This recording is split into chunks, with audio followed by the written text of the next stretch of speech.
Good morning everyone. आज मैं इस वीडियो में Bangalore Sahodaya school complex association pre board exam 2024-25 का मैथ्स का सेट लेकर आई हूँ। ये मैथ्स का सेट नंबर 2 है। ठीक है, तो आज हम लोग इस वीडियो में सेक्शन ए को कवर करेंगे जो 1 मार्क के लिए है। ठीक है, तो सबसे पहले हमारा क्वेश्चन है कि two positive numbers have their HCF as 12 and their product as 6336। ठीक है, so the number of pairs possible for the numbers is, तो कितने पॉसिबल नंबर पॉसिबल हैं, कितने नंबर ऑफ पेयर्स पॉसिबल हैं इसके लिए। तो सबसे पहले इस क्वेश्चन को हम लोग समझने की कोशिश करेंगे कि देखो, अगर HCF दिया है किसी दो नंबर का 12, तो वो नंबर 12x और 12y हो सकता है, क्योंकि दोनों का HCF 12 है, मतलब कॉमन फैक्टर उन लोगों का उन दोनों नंबर का हाईएस्ट कॉमन फैक्टर 12 है। तो द नंबर में भी 12x, let the number be 12x and 12y where x and y are coprimes. तो को प्राइम्स पहले क्या होता है वो हमें जानना चाहिए। तो को प्राइम्स वैसे दो नंबर्स होते हैं जिनका कि कोई कॉमन फैक्टर नहीं होता है other than 1। It has only 1 as a common factor and it has no other common factor. अगर मैं 8 और 15 की बात करूं तो 8 और 15 दोनों जो है ना नंबर, वो किसी भी एक टेबल में नहीं आता है। सिर्फ 1 ही ऐसा टेबल है जिसमें 8 भी आएगा 15 भी आएगा। सो 8 एंड 15 आर द को प्राइम नंबर्स। ठीक है, और अगर आप पूछोगे क्या कि मैम 8 भी प्राइम नंबर है 12 भी प्राइम नंबर है, तो फिर इन दोनों को प्राइम, 8 प्राइम नंबर्स नहीं है, कंपोजिट नंबर है, और 12 भी कंपोजिट नंबर है। ठीक है, तो इन दोनों को टुगेदर हम लोग को प्राइम्स क्यों कह सकते हैं। तो देखो, को प्राइम नंबर्स में कंपोजिट नंबर्स भी आ सकता है, दोनों नंबर्स कंपोजिट हो सकते हैं, पर उन दोनों का कॉमन फैक्टर 1 होना चाहिए। ठीक है, तो देखो, product of the numbers is equal to, अगर ये दो नंबर है तो इन दोनों नंबर का प्रोडक्ट क्या हो जाएगा 144xy। So now can we equate this 144xy to this 6336? तो आपको xy का वैल्यू यहाँ से 44 मिलेगा। अब देखो 44 को आप कैसे लिख सकते हो दो नंबर के फैक्टर्स में। आप 1 इंटू 44 लिख सकते हो, 2 इंटू 22 लिख सकते हो, या फिर 4 इंटू 11 भी लिख सकते हो। सबका प्रोडक्ट 44 ही आएगा। लेकिन हमें ऐसा सेट लेना है जो कि को प्राइम हो। तो देखो 2 और 22 2 के टेबल में आता है, तो हमें ये नंबर नहीं चलेगा। 1 इंटू 44 सही है, क्योंकि ये 1 के टेबल में आता है। 4 इंटू 11 ये भी सिर्फ 1 के टेबल में आता है। तो हेंस 2 पॉसिबल पेयर्स एग्जिस्ट, इसका यही आंसर होगा। क्वेश्चन नंबर 2 देखेंगे। ABC 3 वर्टिसेस है एक ट्रायंगल के। देखो, एक ट्रायंगल है ABC, इसके 3 वर्टिसेस है। A का कोऑर्डिनेट 4 और 2 दिया है, B का 6 और 5 दिया है, C का 1 और 4 दिया है। तो उन्होंने पूछा D का कोऑर्डिनेट्स क्या होगा अगर AD मीडियन है।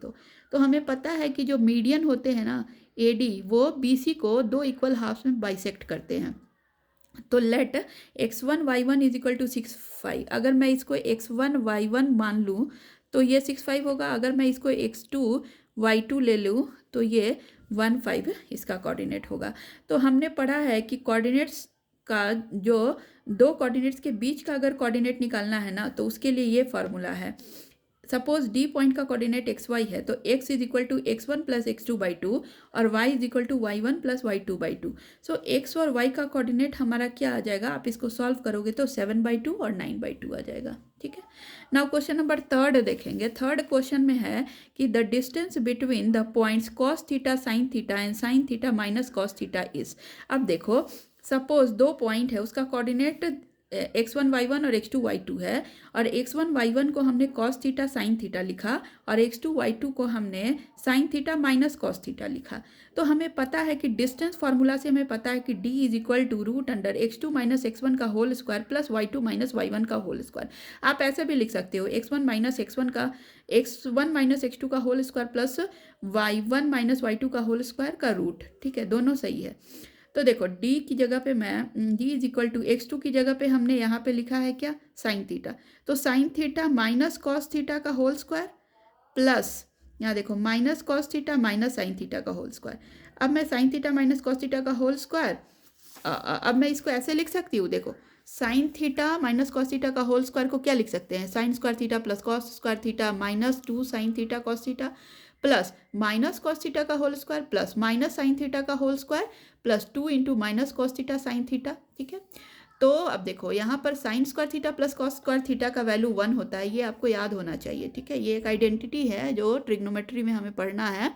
So sine square theta plus cos square theta is equal to 1, minus 2 sine theta cos theta को ऐसे ही लिखेंगे, cos square minus cos square theta is equal to cos minus cos theta का whole square cos square theta लिख सकते हैं, minus sine theta का whole square को साइन स्क्वायर थीटा लिख सकते हैं, अब plus 2 cos theta sine theta. ठीक है, यहाँ साइन माइनस माइनस प्लस हो जाएगा।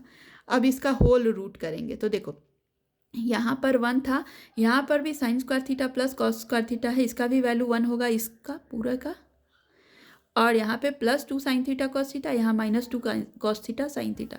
तो दोनों को क्रॉस करेंगे तो यहाँ 1 + 1 2 के बराबर हो जाएगा हमारा। ठीक है, नाउ अब ये क्वेश्चन नंबर 4 है, इसमें इन्होंने कहा है क्या कि in the following figure S T is parallel to Q R, S T Q R के पैरेलल दिया है और उन्होंने कहा है कि पी क्यू, ठीक है ना, ये एस पॉइंट है ना, पी क्यू को 4:5 में डिवाइड कर रहा है। ठीक है, तो 4:5 में डिवाइड कर रहा है, यानी P S by S Q is equal to 4/5।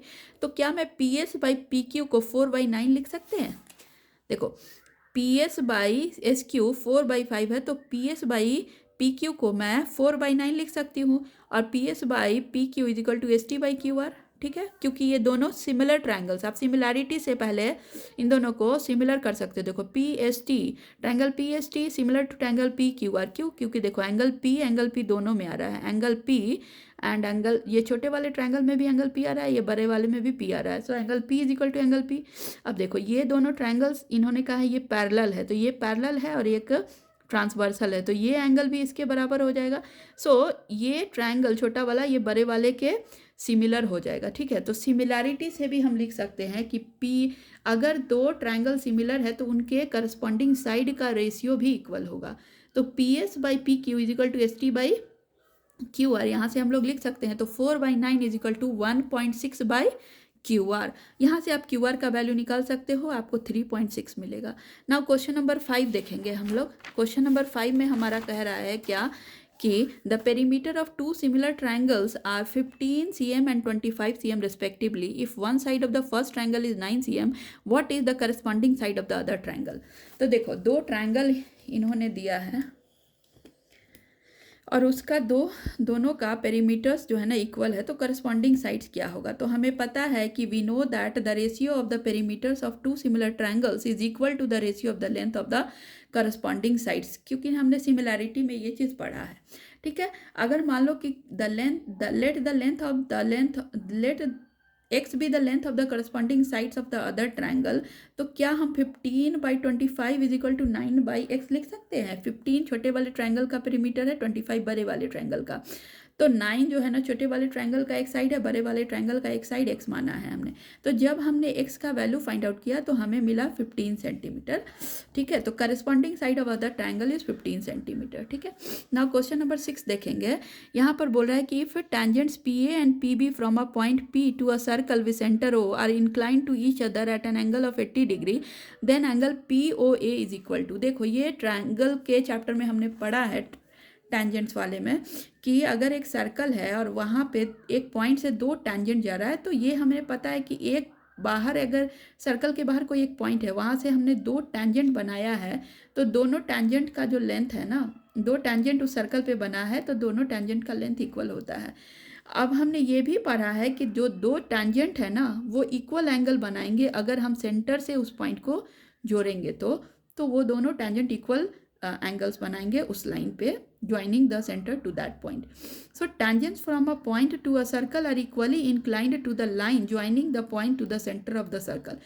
Therefore angle APO is equal to angle BPO, ये हमने पढ़ा है, क्योंकि दोनों इक्वली इंक्लाइंड होते हैं, मतलब ये दोनों आपस में इक्वल होंगे।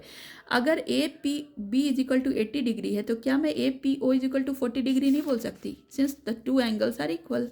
तो यहाँ से angle APO is equal to 40 degree होगा। और हमें ये भी पता है कि ये जो रेडियस है ना, ये टेंजेंट पे 90 डिग्री का एंगल बनाता है, ये हमें पता है। ये भी एक थियरम है कि ये जो रेडियस जो है ना वो टेंजेंट्स पे 90 डिग्री का एंगल बनाता है। तो यहाँ से हमें ये भी मिल गया कि the radius and the tangent at a point of tangency are perpendicular. So angle A O P is equal to angle O B P is equal to 90 degree. अब देखो एंगल पी ओ ए में देखोगे ना तो आपको एक angle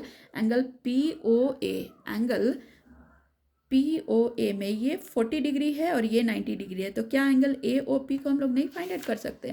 so angle A O P हमारा हो जाएगा 50 डिग्री। अगर आप एंगल सम प्रॉपर्टी से पता है हमें 180 डिग्री होता है पूरे एंगल का sum. So 180 degree minus 90 degree plus 40 degree, so यहाँ से हमें मिलेगा 50 डिग्री। ठीक है। नाउ क्वेश्चन नंबर 7 देखेंगे। क्वेश्चन नंबर 7 में पूछ रहा है कि in a non leap year the probability of 53 Mondays is. अगर उन्होंने कहा है कि 53 मंडेज का क्या प्रोबेबिलिटी है, तो हमें पता है कि एक नॉन लीप ईयर में टोटल 365 डेज हैं। तो 53/365 करेंगे ना तो हमारा आंसर मिलेगा 1/7। ठीक है।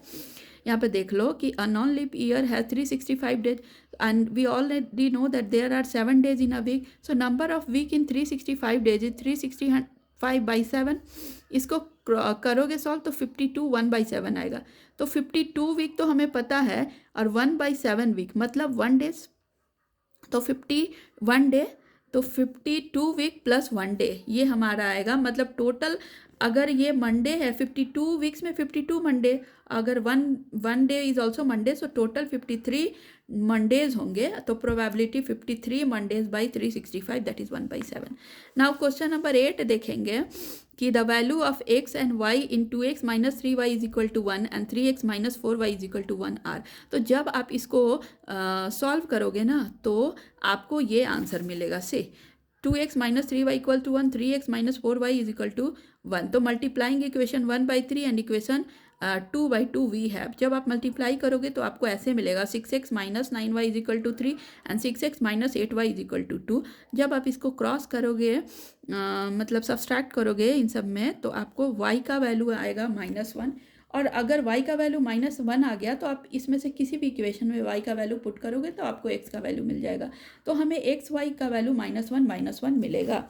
Now question number 9, the value of k if kx plus 3y is equal to k minus 3 and 12x plus ky is equal to k has infinitely many solutions। तो हमें पता है कि for infinitely many solutions a1/a2 is equal to b1/b2 is equal to c1/c2 होता है। तो यहाँ से देखिए हमारा kx plus 3y minus k plus 3 is equal to 1 है। तो क्या मैं इसको a1x plus b1y plus c1 लिख सकते हैं इज इक्वल टू 0। ठीक है। तो a1 k मिला हमें, b1 3 मिला और c1 3 माइनस k मिला उस इक्वेशन से। Second equation 2x plus ky minus k is equal to 0 है। मतलब हमने क्या किया है ना कि ये जो k माइनस 3 है इसको LHS में ले आएंगे तो यहाँ 0 बचेगा, यहाँ ये वाला k को फिर LHS में लाएंगे तो यहाँ 0 बचेगा। तो वैसे ही सेकेंड इक्वेशन में जब हम देखेंगे तो a2 हमारा 12 है, b2 हमारा k है, c2 is equal to minus k है। तो a1x plus b1y plus c1 is equal to 0। अब a2x plus b2y plus c2 is equal to 0 for infinitely many solutions a1/a2 is equal to b1/b2 is equal to c1/c2। So k/12 is equal to 3/k is equal to 3 minus k by minus k। तो हमें k का value मिलेगा 6 minus 6। ठीक है, 6 minus 6, 6 और minus 6। ठीक है, plus minus में आएगा वैल्यू। नाउ क्वेश्चन नंबर हमारा 10 है कि if 2x² minus 4x plus k is equal to 0 has no real roots then the value of k is. ठीक है। तो देखो अगर हमें पता है कि for no real roots d is always smaller than 0, for real and equal roots d is equal to 0। ठीक है। For equal roots d is equal to 0. So for no real roots, d is smaller than 0. So 2x² minus 4x plus k is equal to 0. ax² plus bx plus c के form में इसको डालेंगे तो हमें पता है d का value b² minus 4ac होता है। d हमारा डिस्क्रिमिनेंट है, इसका होता है b² माइनस 4ac। तो यहाँ पर d लेस देन 0 है, यानी b² माइनस 4ac भी 0 से लेस होगा क्योंकि d जो है ना वो हमारा बी स्क्वायर माइनस 4ac होता है, ठीक है। तो डी की जगह पे मैंने बी स्क्वायर माइनस 4ac लिखा है। अब -4 का होल स्क्वायर -4 इंटू 2 इंटू के इज लेस देन 0। तो जब आप इसको सॉल्व करोगे ना तो आपको आएगा क्या, 2 इज लेस देन के, मतलब k इज ग्रेटर देन 2। तो आपको k का कोई भी ऐसा वैल्यू आप लिखोगे जो कि 2 से बड़ा हो, so the answer will be any real numbers more than 2, this will be the answer. Now question number 11 देखेंगे। 11 में उन्होंने कहा है कि if 3 times A cube is equal to 7 times A7 then the value of A10 is. तो देखो we know that, हमें पता है कि nth टर्म के लिए क्या होता है, an is equal to A1 plus n minus 1d। So अगर थर्ड टर्म के लिए निकालना है तो A3 is equal to A1 minus 3 minus 1d, और A7 के लिए निकालना है तो A1 is equal to 7 minus 1d, ठीक है। तो given 3A3 into 7 into A7, तो देखो 3A3 की जगह पे हम लोग A1 प्लस 2d लिख सकते हैं। A1 प्लस 2d यहाँ से देखो A1 प्लस 2d और A1 प्लस 6d। A3 की जगह पे A1 प्लस 2d लिखेंगे, A7 की जगह पे A1 प्लस 6d यहाँ पे हमने लिखा है, ठीक है। तो देखो A1 plus 2d is equal to 7 into A1 plus 6d, putting the value of A3 and A7। जब आप इसको इक्वेट करोगे ना दोनों, क्योंकि उन्होंने कहा है कि दोनों इक्वल है, 3A3 is equal to 7A7, तो जब आप इसे इक्वेट करोगे ना तो आपको मिलेगा A1 is equal to minus 9d। Now, by putting the value of A1 is equal to minus 9d in the formula an is equal to A1 plus n minus 9d, हमें A10 पूछा है उन्होंने, तो A10 is equal to A1 plus 10 minus 1d। तो A1 की जगह पे क्या मैं माइनस 9d यहाँ वाला वैल्यू डाल सकते हैं, ये वैल्यू डाला मैंने, और फिर 10 माइनस 1 9d, सो A10 का वैल्यू हमें 0 मिलेगा, ठीक है। नाउ क्वेश्चन नंबर 12 देखो, if 9th term of AP is 0 then, अगर मान लो 9th टर्म किसी AP अरिथमेटिक प्रोग्रेशन का 0 है तो आप क्या बता सकते हो, इसमें से कौन सा ऑप्शन सही होगा, ये उन्होंने पूछा है, ठीक है। तो ये थोड़ा ट्रिकी क्वेश्चन है, इसको हम लोग सॉल्व करेंगे, ठीक है। देखो an is equal to A1 plus n minus 1d, an उन्होंने कहा है कि 0 है, ठीक है। If 9th term of AP is 0, मतलब क्या कि 9th टर्म को 0 लिखेंगे तो A9 की जगह पे हम 0 लिखेंगे, A1 plus n minus 1d। So minus A1 by 8 is equal to d, हमें यहाँ से d का वैल्यू मिल गया है, ठीक है। d का वैल्यू हमें यहाँ से मिला है, तो A29 अब हम कैलकुलेट करेंगे। A29 is equal to A1 plus 29 minus 1d, तो हमें मिलेगा A1 plus minus 7 A1 by 2, ठीक है। अगर हम इसको पूरा सॉल्व करेंगे ना, A1 plus minus 7 A1 by 2, तो हमें मिलेगा A29 is equal to minus 5 A1 by 2, ठीक है। अब देखो A19 अगर आप निकालोगे ना तो A19 मिलेगा A1 plus n minus 1d, that is A1 plus 18d। तो A19 की जगह पे आप सॉल्व करोगे ना तो A1 प्लस 18 और d की जगह पे क्या लिख सकते हैं, d की जगह पे minus A by minus A1 by D लिख सकते हैं, बाई 8 लिख सकते हैं डी की जगह पे, तो वही मैंने लिखा है। यहाँ पे गौर से देखो, A19 is equal to A1 plus 18 into minus A by 8। जब आप इसको सॉल्व करोगे ना तो A19 का वैल्यू मिलेगा माइनस 5 A1 बाई 4, और माइनस 5 A1 बाई 4 A19 है और A29 है हमारा माइनस 5 A1 बाई 2। तो आप देखो A29 वो है ना, ठीक है, A29 2 टाइम्स बड़ा है A19 से। तो आप देखो यहाँ पे माइनस 5 A1 बाई 2 है, यहाँ माइनस 5 A1 बाई 4 है, तो अगर आप इसको 2 से मल्टीप्लाई करोगे ना तो आपको A29 मिल जाएगा। सो A29 is 2 times of A19, यही हमारा सॉल्यूशन होगा। ये थोड़ा ट्रिकी क्वेश्चन था। Question number 13, if 3 times A3 is equal to 7 times A7 then the value of A10 is, ठीक है। ये तो हमने कर लिया, 11 12 कर लिया। 13 number, if the mode and median of our data are 20 and 19 then the mean of the data is। देखो ये इसका एक फार्मूला है, ये फार्मूला आपको पता होना चाहिए, आपको याद होना चाहिए। Mode 3 median is equal to mode plus two mean, this is the formula you have to know. तो देखो इस फॉर्मूला में मैं ये वैल्यू पुट कर दूंगी, तो 3 median is equal to mode plus two mean.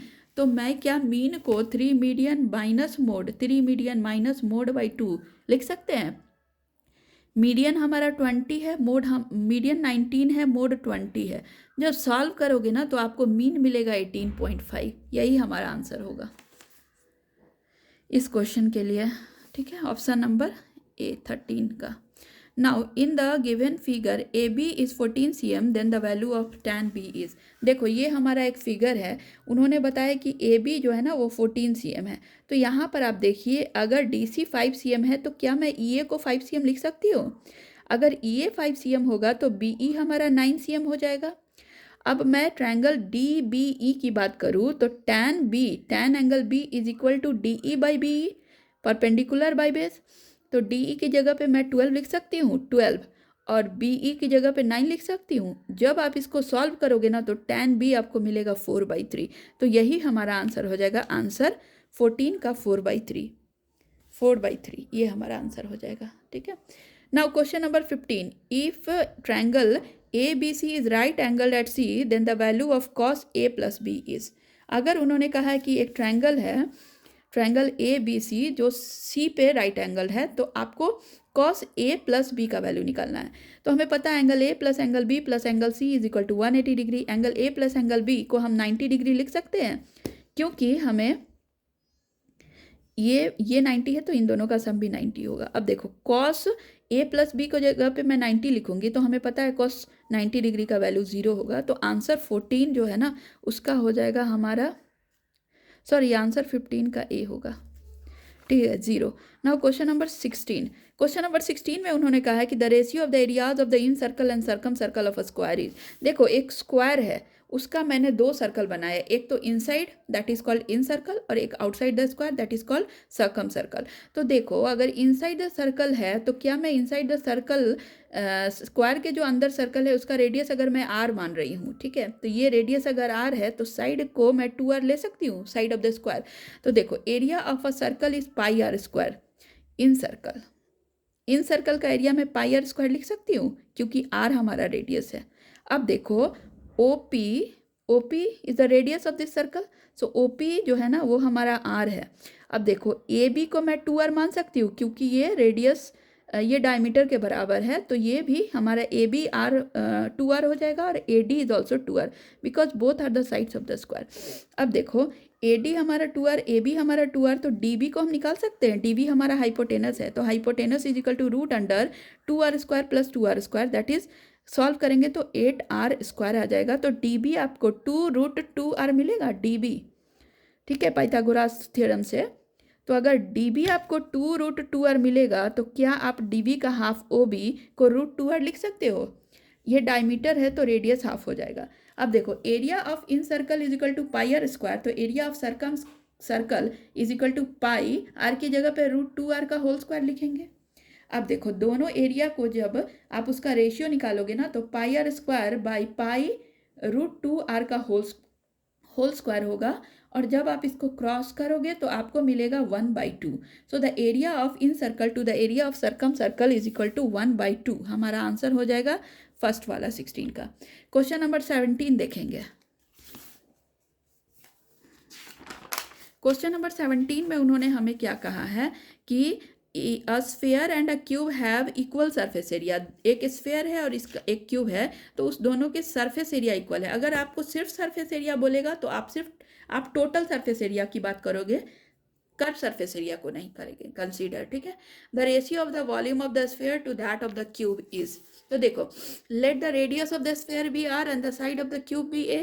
ठीक है, तो सरफेस एरिया ऑफ स्फेयर क्या हो जाएगा 4πr स्क्वायर, फॉर्मूला हमें पता है, और सरफेस एरिया ऑफ क्यूब क्या हो जाएगा 6a स्क्वायर। मतलब total surface area of cube और total surface area of sphere निकालेंगे। ठीक है, तो हमें मिलेगा 1 के बराबर, क्योंकि उन्होंने कहा है कि surface area of sphere is equal to surface area of cube, मतलब ये और ये दोनों इक्वल होंगे। तो मैं इन दोनों का रेशियो करूंगी तो 1 आ जाएगा क्योंकि ये नीचे चला जाएगा। अब देखो यहाँ से मैं r square by a square निकालेंगे तो 3/2a हो जाएगा, 2π हो जाएगा, क्योंकि ये नीचे चला जाएगा 4π नीचे और ये 6 जो है ना ऊपर चला जाएगा। ठीक है, 6 ऊपर चला जाएगा तो 6/4 पाई दैट इज 3/2 पाई हम लोग लिख सकते हैं। तो r/a इज इक्वल टू √3/2 पाई हो जाएगा। देखो तो हमें surface area of sphere by surface area of cube से हमें r/a का रेशियो पता चल गया। अब देखो volume of sphere by volume of cube हमें पता है कि volume of sphere is equal to 4/3 pi r cube और वॉल्यूम ऑफ स्फेयर होता है πr क्यूब और volume of cube is equal to a cube. तो 4/3 पाई r/a का होल क्यूब हम लोग लिख सकते हैं इसको 4/3 पाई और r/a का होल क्यूब। ठीक है, तो अब यहाँ देखो क्या मैं 4/3 पाई इंटू 3/2 पाई इसके जगह पे r/a का होल स्क्वायर को 3/2 पाई लिख सकते हैं। r² को 3/2 पाई वही मैंने लिखा है और एक r/a बचा रह गया जिसकी जगह पे मैं 3/2 पाई लिखी हूँ। जब आप इसको सॉल्व करोगे ना तो आपको यहाँ पाई से पाई जाएगा, 2 से 2 गया यहाँ पर, तो ये बचेगा 2/3, सॉरी ये 3 से 3 गया तो हमें मिलेगा 2√3/2 पाई, ये भी मिलेगा हमें। अब मैं 2 को √2 इंटू √2 लिख सकती हूँ और √3 की जगह पे नीचे √2 इंटू √पाई। जब आप इसको सॉल्व करोगे तो √6/√पाई आंसर आएगा। तो volume of sphere by volume of cube is equal to √6/√पाई आंसर है हमारा यही। ठीक है, तो यहाँ पर हम लोग लिखेंगे √6/√पाई, that is option number B हमारा आंसर होगा। ठीक है, now question number 18, the shape of a gilli. ठीक है, ये गिली है एक, इस गिली का ऐसा शेप है। तो गिल्ली डंडा एक गेम होता है, उस गिल्ली डंडा गेम में गिल्ली का ये एक शेप है। तो आप इसमें से बताइए कि इसमें कितने क्यूब्स और कितने सिलेंडर हैं। तो यहाँ पे हमें साफ साफ दिख रहा है कि यहाँ हमें 2 क्यूब दिख रहा है कॉर्नर्स पे और बीच में एक सिलेंडर दिख रहा है, मतलब 2 क्यूब और 1 सिलेंडर से बना है ये। नाउ अब एजम्पशन और रीजनिंग वाला क्वेश्चन हम लोग देखेंगे कि if one of the zeros of a quadratic polynomial of the form ax² ax plus b is negative of the other then it has no linear term and constant term is negative. तो ये assertion हमारा बिल्कुल सही है। ठीक है, this assertion is correct and reason इसका है कि a quadratic polynomial in one variable has at most 2 numbers as its zeros. हाँ, तो इसके 2 रियल नंबर्स, इसके 2 रूट्स होंगे, एटमोस्ट 2 रूट होंगे। तो option this reason R is also correct. So इसके लिए हमारा ऑप्शन ए आंसर होगा कि both A and R are true and R is the correct explanation of assertion A. ठीक है, नाउ क्वेश्चन नंबर 20 देखेंगे कि if the probability of Jahnavi winning a lottery is इतना then the probability of her losing the lottery is इतना। Yes, तो अगर किसी चीज़ में जीतने का चांस 0.005 है तो लूज करने का चांस क्या हो जाएगा, 1 माइनस 0.005, 1 माइनस 0.005। ठीक है, तो जब आप इसको सब्सट्रैक्ट करोगे तो 0.995 आंसर आएगा। तो ये हमारा ए ऑप्शन बिल्कुल सही है। और ये क्यों होता है, क्योंकि PE plus P not E, मतलब इसका जो जीतने का चांस है प्लस जीतने का चांस नहीं इज इक्वल टू 1, दोनों का सम 1 के इक्वल होगा, मतलब reason is also correct. So both A and R is correct and R is correct explanation of A. तो इसके लिए भी हमारा ऑप्शन ए आंसर होगा। सो फॉर 2019 एंड 20 हमारा ऑप्शन ए करेक्ट होगा। Thank you so much. Next video में मैं सेक्शन बी लेकर आऊँगी। तब तक आप इस वीडियो पर बने रहिए, इस चैनल पे बने रहिए और आप हमारे चैनल को लाइक करें, सब्सक्राइब करें और शेयर करें, क्योंकि बहुत मेहनत से वीडियो बनता है, वीडियो बनाने में मेहनत लगता है। तो प्लीज़ आप सब्सक्राइब करें मेरे चैनल को और लाइक और शेयर करें। ठीक है, अगर कोई क्वेरी है तो आप कमेंट सेक्शन में कमेंट भी करें। Thank you so much.